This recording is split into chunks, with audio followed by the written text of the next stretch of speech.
All right, welcome to The Explainer. Today we are diving into a story that really blurs the line between law enforcement and, well, political payback. And it's all coming from one single federal agency, the one that oversees your mortgage. So where does this all start? It kicks off with a pretty serious accusation, one aimed squarely at a big-name Democratic congressman.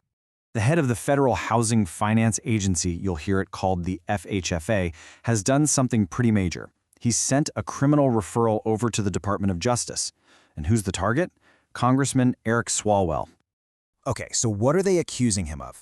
It all centers on Swalwell's home in D.C. The FHFA is claiming he told the bank it was his primary residence, when maybe it wasn't. And look, that's a really big deal, because declaring a home as your primary residence can get you much better loan terms, better interest rates. If that declaration wasn't true, well, that could be fraud. But here's where the story gets a lot bigger. This whole thing with Swalwell, it's not just a one-off. When you take a step back and look at the bigger picture, you start to see a pattern forming, and frankly, it's a pretty troubling one. Actually, it turns out Swalwell is the fourth high-profile Democrat to end up in the crosshairs of this same FHFA director, Bill Pulte. And just look at this list. We're talking about a U.S. representative, the New York Attorney General, a U.S. senator, and even a Federal Reserve governor. You see the common thread here, right? They're all prominent Democrats, and maybe more importantly, they've all been very vocal critics of the Trump administration. So, this pattern, it begs the question, right? What is really going on here? And, as you can probably guess, there are two totally different stories being told. On one side, you've got Swalwell and the others.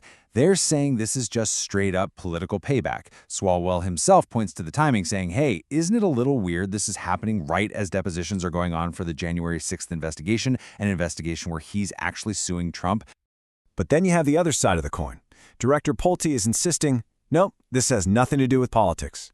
He says he's just doing his job, cracking down on what he describes as rampant mortgage fraud that's happening in the system his agency oversees.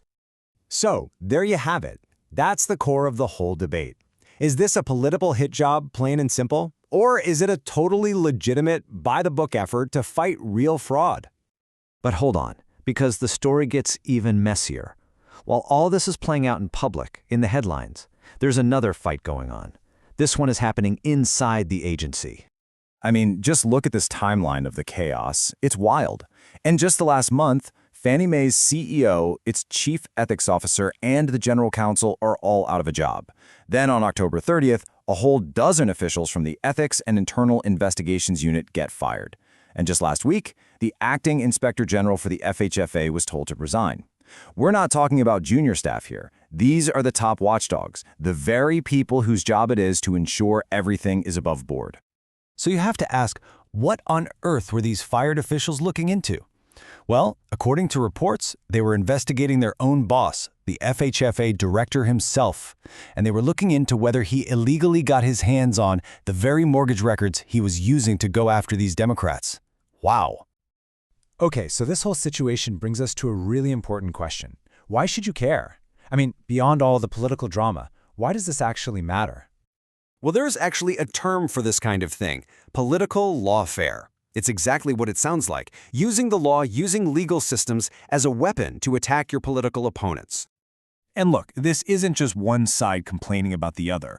Even the Wall Street Journal's editorial board, which is, reliably conservative, they're raising red flags. They call this an ominous turn that could really damage people's trust in America's institutions and markets. When they're worried, it's a big deal.